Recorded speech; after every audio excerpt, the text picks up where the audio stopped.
My fellow nerdikins, welcome back to another episode of That's So Nerdy. Today we've got another deck profile for you.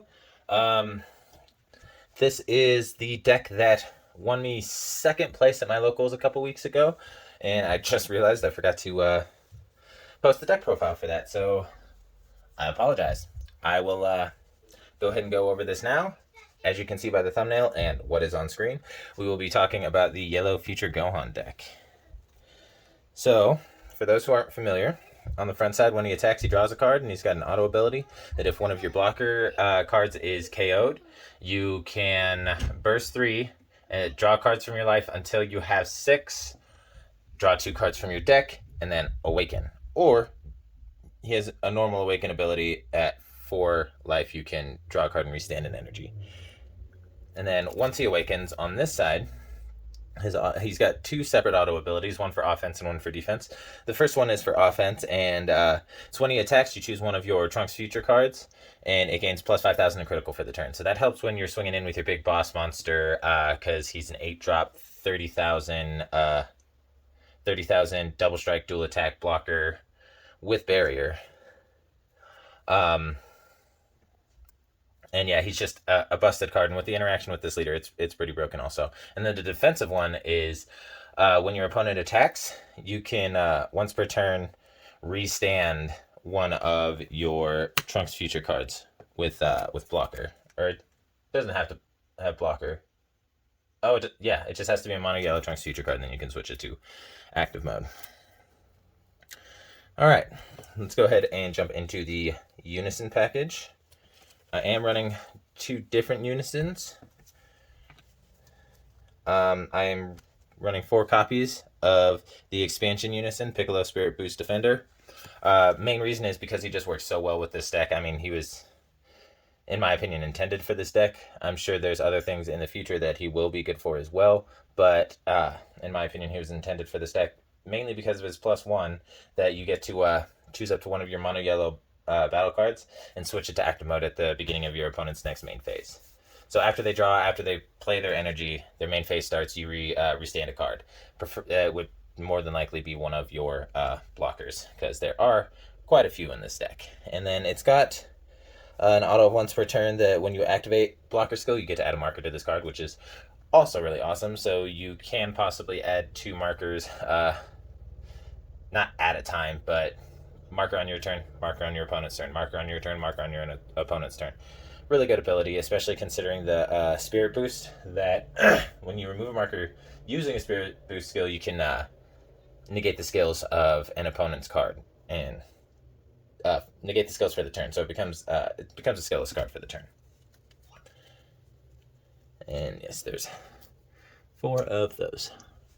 And then we are running 1 of the 3-drop Unison, mostly because anything past this in the build that I personally have, it just becomes kind of clunky. You don't ever really need to see this card. It is a good card to have, but you don't really ever need to see it. Has it come in clutch a couple times? Yes, not gonna lie, but I feel like running any more than 1 takes up space in the deck that I want for something else. Alright, now let's get into our battle cards. The only 1-drop we're running, and this is contrary to a lot of other people's Future Gohan builds. Normally they'll run the, I can't think of the name right now, but the picture, I'll just put it on screen. It's this one right here. That's the one that most people run. And I was running that for a little while before the expansion set came out, but once the expansion set came out, it just felt kind of like an extra card in my deck that I never really used or utilized the abilities. So I'm running Dependable Saiyan Trunks. Really simple card, 1-drop. You search the top 3 for a yellow Saiyan card. Really basic. Most of the time, you're only going to use, typically won't use this early game, unless you don't pull your 2-drop Gohan. That's typically going to be your main search target for this Trunks, is the 2-drop Gohan that I'm running, because his ability with this build is just so nice. And if you've already got a bunch of the Gohans in your hand, or 1 or 2 of the Gohans in your hand, then you don't really have to worry about Dependable Saiyan Trunks. He is nice because he is also an evolved target for your bigger guys, but it doesn't really come up Super combo, since it is yellow, we're running 4 of the Krillins. I found this to be the most quality super combo in this deck, as well as most yellow decks. Most people would agree. For those who don't know, when you combo with this guy at 4 or less life, you pitch a card to the bottom of your deck and then you draw 2 cards. So it's a really quality super combo. Really, really quality. All right, now getting into that 2-drop Sun Gohan feature that I was talking about. We're running 4 Sun Gohan Spirit Boost Vindicator. And the reason we're running 4 of these, typically I don't use the auto. I typically don't use the activate battle. The auto is when if it's your turn, when this card is played from your hand, choose up to one of your opponent's skill list battle cards in rest mode and KO'd. So that does go into account with your Piccolo, because if you use Spirit Boost, you can make one of your opponent's battle cards skill list, so you can pop them with this. I never ever do that, honestly. If I'm being 100% honest, I never ever do that. The main reason he is in this deck is for his activate main of being able to pay an energy, pitch him to your drop area, and then you play out a 3-drop Trunks Future. Yeah. You play out a 3-drop Trunks Future by paying an energy and discarding this guy. And then his activate battle is his Spirit Boost ability. You can pay 1 energy and play this from your hand. So it does go in conjunction with your Unison. So what you could do is you could pay 1 energy, use the Spirit Boost, boom, take a marker off of your Unison, make one of your opponent's battle cards skillless, and then because this is getting played, you get to pop one of your opponent's skillless battle cards. But like I said, I never really use those abilities. I typically just use his ability to search out my my 3-drop Trunks. Both copies of it. All right, next we're running 3 copies. It's one of the more like techie style cards. We're running 3 copies of Super Saiyan Vegeta Trusted Ally. Reason we're running him is because if you have a 3-drop Trunks on the board, then he plays out for 1 energy instead of 2. And when he's played, you get to pop a 3 or less, right? Yeah. You choose one of your opponent's battle cards in rest mode with energy cost 3 or less and KO it. So that can be very helpful. It's come into play a couple times. We're only running 3 copies of it, but yeah, mainly as an evolve target for the Deity's Disciple, and you'll see that in a moment. But it is really good for early game spot removal. It doesn't really work in the later game, but that doesn't tend to be an issue, if I'm being 100% honest. All right, moving on to the next. We're running the opposite of Vegeta, and that's going to be Super Saiyan Son Goku Trusted Ally. Same ability gets played out for 1 if you get a 3-drop Trunks onto the board, which is really easy with this guy right here. You want to see that Gohan opening hand. You want a hard mulligan for this guy every time, at least in this build. Every time you want this guy opening hand, that way you can get that blocker on the board first thing, and it just protects your life, because if you have a 20k blocker on the board, your opponent is going to be a lot more weary about their attacks, and a lot of times because of your leader's secondary awaken ability, they won't combo up to kill that 20k blocker, because they're going to have to combo up a lot in order to do so, especially if they're swinging with their leader. And early game, they really don't want to do that. That's why you want to see Gohan first, pitch him, and then after you pitch him, you'll play out one of your 3-drop Trunks. I'll show you which Trunks you want first. This is going to be the sequencing order that I'll go over after you see the rest of the whole deck. But what Goku does when he comes into play is you get to restand a Trunks. And you can only play each of these once per turn, so you can only play 1 copy of those per turn. But they have come in so clutch for me, especially the Goku. The Goku more so than the Vegeta. The Vegeta has been helpful, but like I said, it's mostly early game strats where the Vegeta is more helpful. And later game, it's typically more the Goku, because you can get an extra swing out of your 25 double strike crit. Because you swing with your leader, choose your Trunks. If your Trunks, because it has to be an energy cost of 3 or less, so you can't restand your 8-drop with them, which does kind of suck. But it's really not that big of a deal, because if you don't have access to your 8-drop, you can swing with 25,000 crit after you give your 20k Trunks the plus 5,000 in crit from your leader. So swing with him, and then you can plop down the Goku for 1 energy, restand and swing for another 25k crit. It's just, it doesn't feel good when that happens to you. I'm not gonna lie. When you're the opponent and that happens to you, it doesn't feel good. Because you're like, okay, if I just combo out of this 25k crit, I'll be safe. Then bam, I restand it, and then all of a sudden it's like, oh, never mind. But let's go ahead and move right along. Moving into 3 copies of Vegeta, the Deity's Disciple. And now with this card evolves. EX evolves on top of this Vegeta for 1 energy, which is why he's in here. And when you evolve into him, you get to draw a card. So he replaces himself in your hand, which is always super nice. And then his first auto ability is if your opponent activates a counter skill during battle with this card, you may switch this card to active mode and then swing again. You can only do that once per turn, but that's 20,000 double strike 2 swings if your opponent chooses to use a counter against this card. And then the second auto ability is when this card is excuse me, sorry, removed from your battle area by an opponent's skill, play up to 1 Son Goku with an energy cost of 2 from your deck or drop area, then shuffle your deck if you look through it. So if it's your turn, and then and you haven't played a Goku because he's in your drop, or you just don't have another one available to you, when you play him, if he gets removed from the field by a skill or KO'd, then you get to play out the Goku, and then you can restand to Trunks and swing for another 25k crit if you have that option already. All right, and then in my opinion, this is the better of the 2. We're running 3 copies of the Son Goku Deity's Disciple, and then he's got the same EX evolve as the Vegeta. You pay 1, and then he replaces himself by drawing a card when you EX evolve with him. But when you play this card, you choose up to 1 of your opponent's battle cards in rest mode and KO it. So that helps for some spot removal. And then the secondary auto is the same as the Vegeta. If he gets removed from the battle area, then you get to search your deck or drop for a Vegeta instead of a Goku. So it's just a way to keep that chain going if you don't have it already.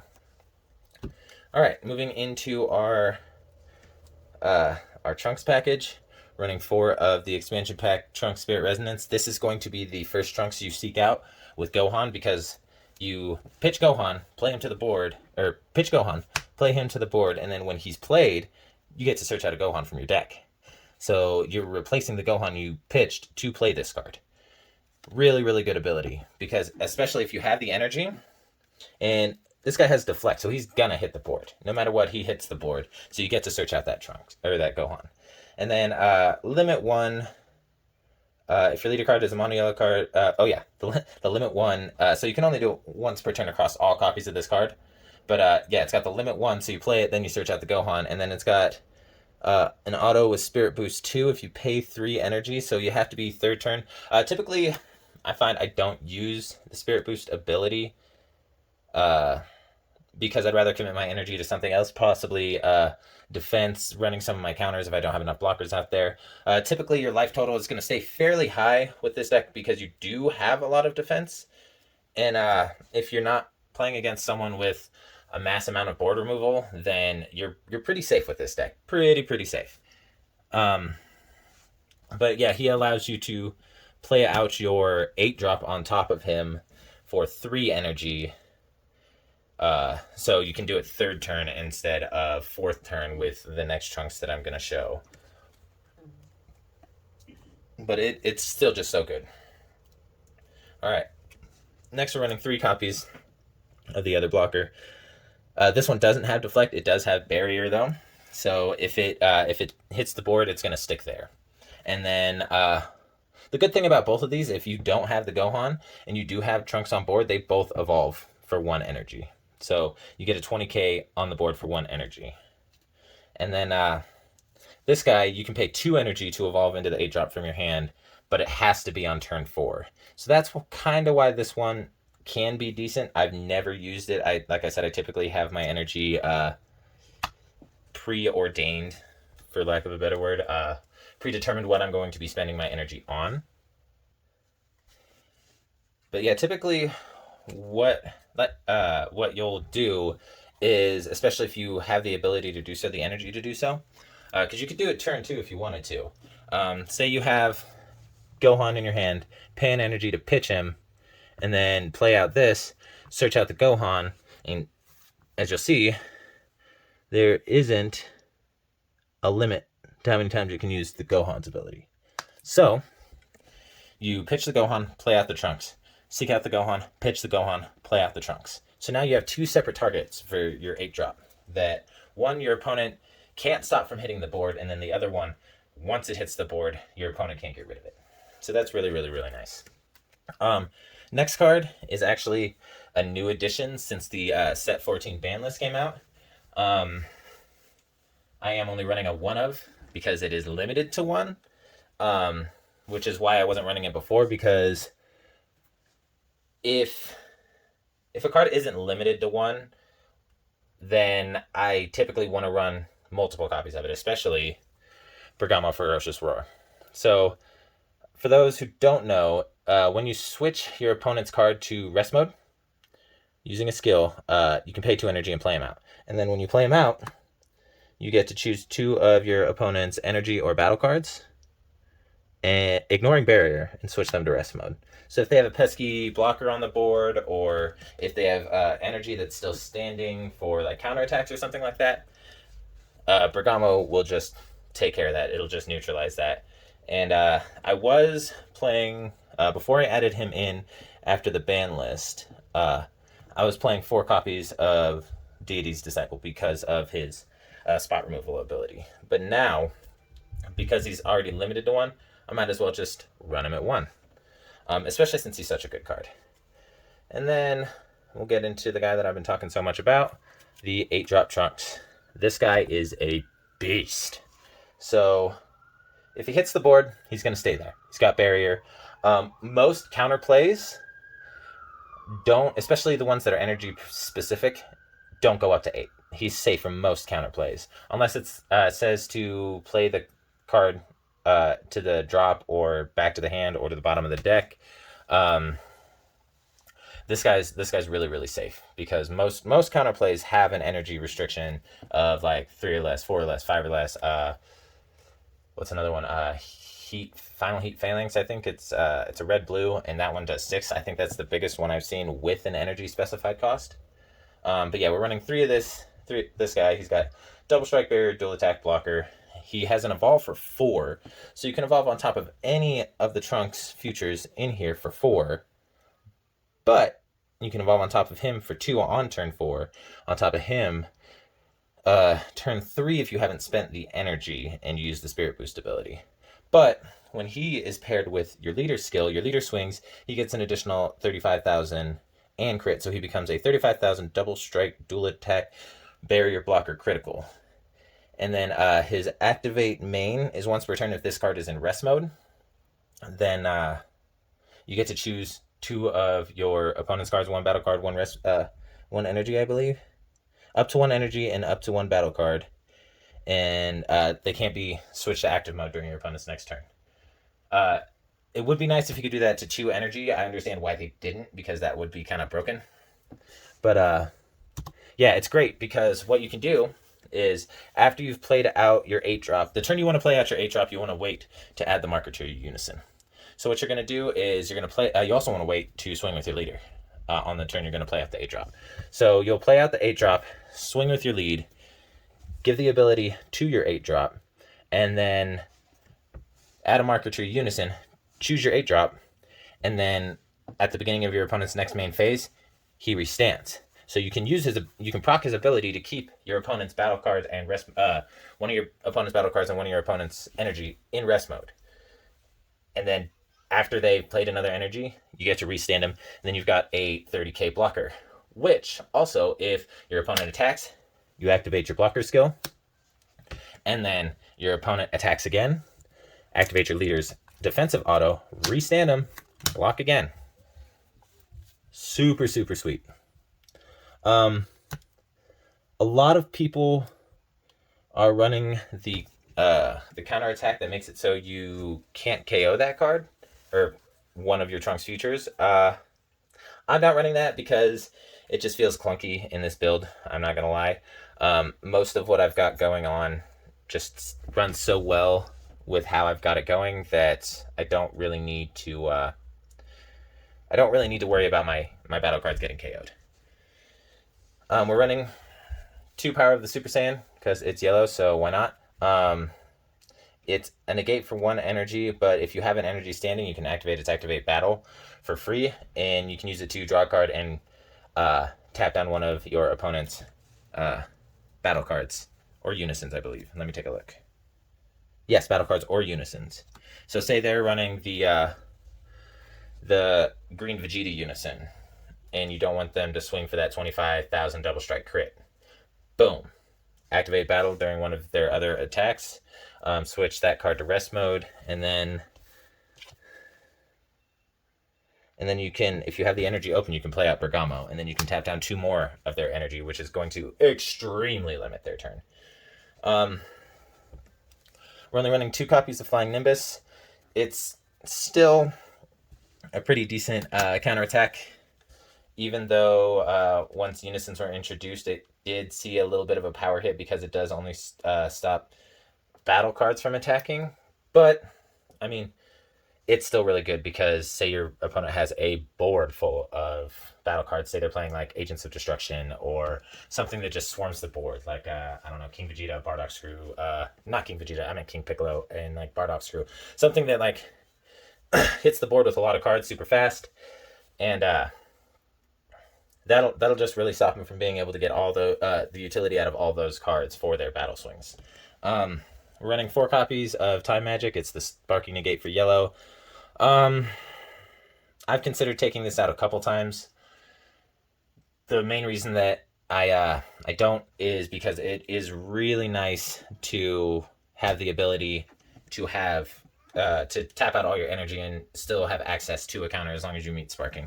So that is really nice. I wish it were better because it only I wish it didn't allow your opponent's cards to restand until like for an entire turn, but I see why they didn't do that because that'd be kind of busted. So there's not really a whole lot you can do about that part. But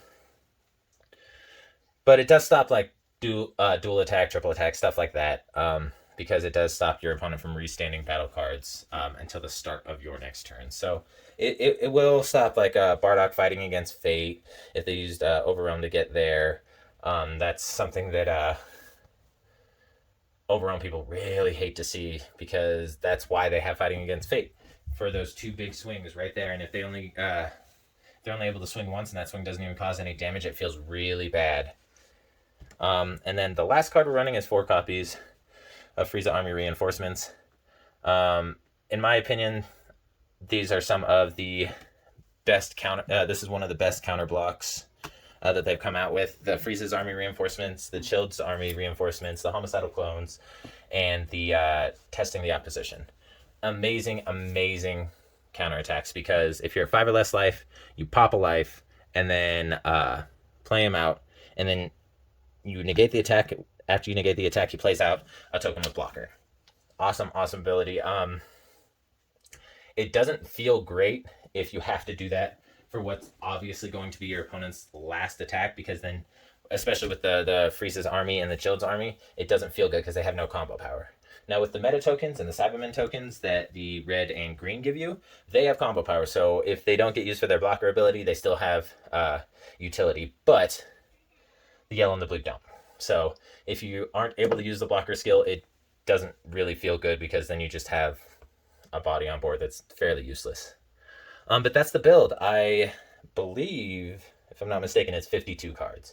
There will be a link in the description if you want to check out the deck profile in whole with numbers and everything. And you can check it out there if you're interested in building a deck similar to this one.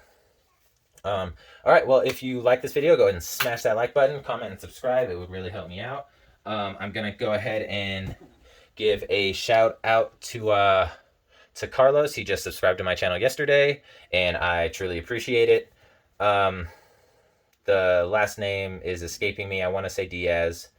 But But yeah, they just joined yesterday, and I really appreciate every single person that joins and watches my content. Um, I'm, if something comes of this channel and it does become something that gains me monetary wealth, that would be cool. But I just do this because I enjoy the game and I want to share my knowledge of the game in order to possibly get more people interested. All right, well, that's going to be it. Have a nice day and stay nerdy.